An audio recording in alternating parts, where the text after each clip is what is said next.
The north side of Chicago, Rogers Park, home to an expansive collection of sexuality, culture, and history at the Leather Archives and Museum.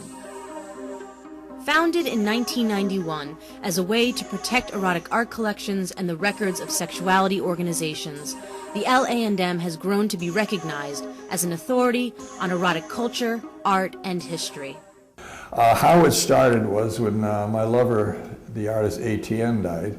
I inherited all of his artwork, and I didn't know what to do with it. I could have sold it. Maybe I got $1 million for it all. There's a lot of it. But I didn't want to disseminate it in any way. So I tried to give it to various organizations, gay libraries and that. All were willing to take it if they could sell it. Well, I wasn't interested in that at all. So I talked to Tony DeBlas, a good friend of mine, and the reason I talked to him, that he was the curator at one time at the Field Museum here in Chicago. And he got to talking, and he said, well, why don't we start our own Leather Archives and Museum? Actually, we said archives at first, and then went into museum. So I combined and gave all of Dom's artwork to the museum, plus all my collection, my own personal. And that was how we founded it, and that's how it started. The Leather Archives holds the largest collection of works by Dom Orejudos, who drew and painted under the name Etienne. The murals shown here are housed in a 164-seat auditorium at the museum. The works on exhibition in the Etienne Auditorium were painted in the 1960s and 1970s, although the artist worked up until his death in 1991. This is one of the most extraordinary and unique collections of materials, research materials, ever accumulated on SM leather and fetish activities, behaviors, communities, lifestyles, and practices. And it is one of the most extraordinary community-based archival collections of which I'm aware in the United States in the areas of alternative sexuality. The book collection here is unique and extensive. The archival collections are irreplaceably important, with many of the key figures of the development of post-World War II leather and SM communities in the United States. This is certainly one of the richest collections of gay male leather materials anywhere. Museum exhibits are available to the general public over the age of 18.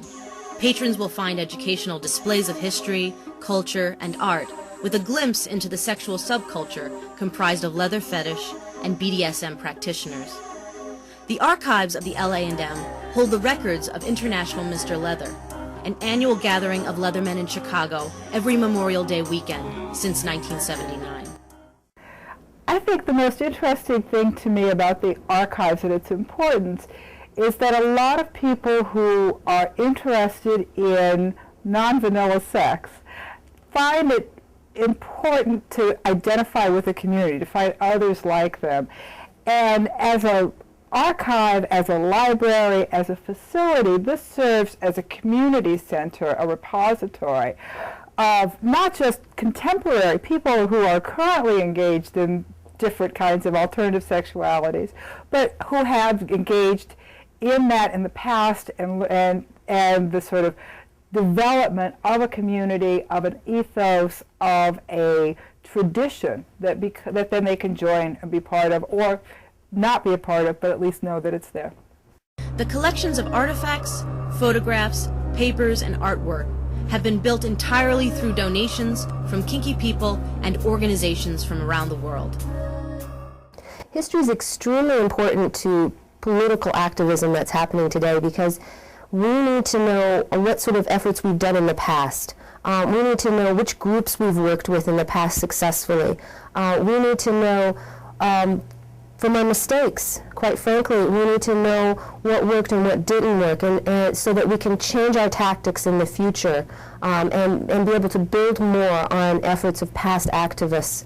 And so the activist component within the Leather Archives and Museum, documenting that, preserving that history, helps us become better fighters for our sexual freedom. The history of kinky sex is told through the museum's Leather History Timeline exhibit. Historic events such as the impact of the AIDS epidemic on this culture are also highlighted in this display. Without a sense of history and belonging to the community, we're just a bunch of freaks, and we're not. We have a rich history, a long history, and I think that's important that people know that, especially new people coming into this, this area of sexuality. The two-story, 10,000 square foot building provides 8 exhibit areas for the display of artifacts, from small pins to large parade banners. Research has been at the forefront of many social movements, not only the civil rights movement, but the gay liberation movement, the queer liberation movement, the sexual revolution, things like that. And I think that it's incredibly important that we have a history and we have data and material and resources to be able to provide to people who want to do advocacy, who want to do more sort of on-the-ground political work. I think that a lot of that is going to come from the research community. The Leather Archives holds a vast and largely untapped collection of primary source archival materials. Papers from individuals and records from organizations are made available for research. Records from sexuality organizations include minutes, incorporation papers, promotional materials, and images. The Terry Rose Library offers published books, magazines, and films to patrons. While the collection does not circulate, its open stacks invite both research and casual browsing.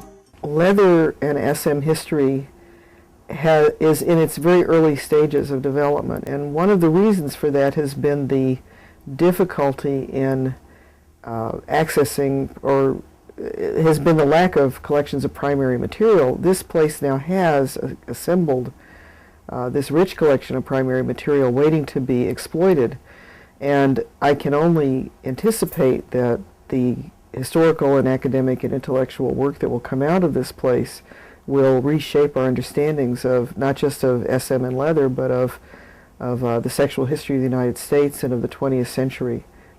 Establishing a museum that provides a history of tradition, of community, of building, of activity is a way of demonstrating a robust form of citizenship. It is anticipation of greater and broader rights. So that as a political instrument itself, as a physical bricks and mortar location, it provides a real sense of this is where we stand, this is our space. And you see that in all of the various ethnic museums you go around to throughout the country. I mean, whether it's Bohemian Village in Cedar Rapids, or whether it's the Japanese American Museum in Los Angeles, and all these other places are exactly the same, serve that same kind of political function. So research that's done here too helps to inform our political rights in the sense that it may provide material for us to be able to provide to testify at government hearings, to provide evidence in court cases, to figure out how laws have a real impact on our daily lives. So that, I think, is being one of the functions of one of the purposes of the Leather Archives and Museum. In addition to the exhibition of its permanent collection, the Leather Archives opens its space to emerging erotic artists. The GAG, or Guest Artist Gallery of Contemporary Fetish Art at the LA&M, offers both well-known and up-and-coming artists a venue to display and sell their work. This blending of historic and contemporary work results in a rich and diverse collection of art from both established and unknown painters, photographers, sculptors, and other artists. We're constantly looking for everything, you know. We're trying to save things from the dumpster. So many things happen that things get into the dumpster. One of the greatest artists of our time was a guy named Steve Masters. We have several pieces of his work here, and I believe we have just about all of it. When he died, his relatives went into his studio, saw it, and burned it. I don't want that to happen. Our collection policy is very broad, and we pretty much let the leather and fetish community decide what things need to be saved and what things shouldn't be saved. And so we have a lot of sort of odd artifacts or things that you might not think about saving in a museum. This is a paper mache table decoration from the Knights to Orleans. And so whether this item is historically significant 50 years from now, we don't know.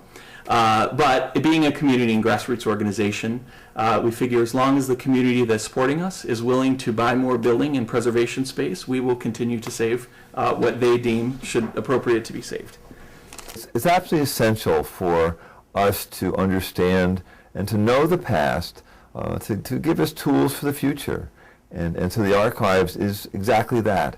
It's a wonderful tool for our future, to preserve our past, but to allow, especially to allow the past to inform our future.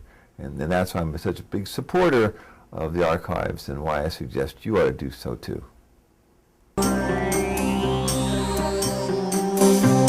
Thank you.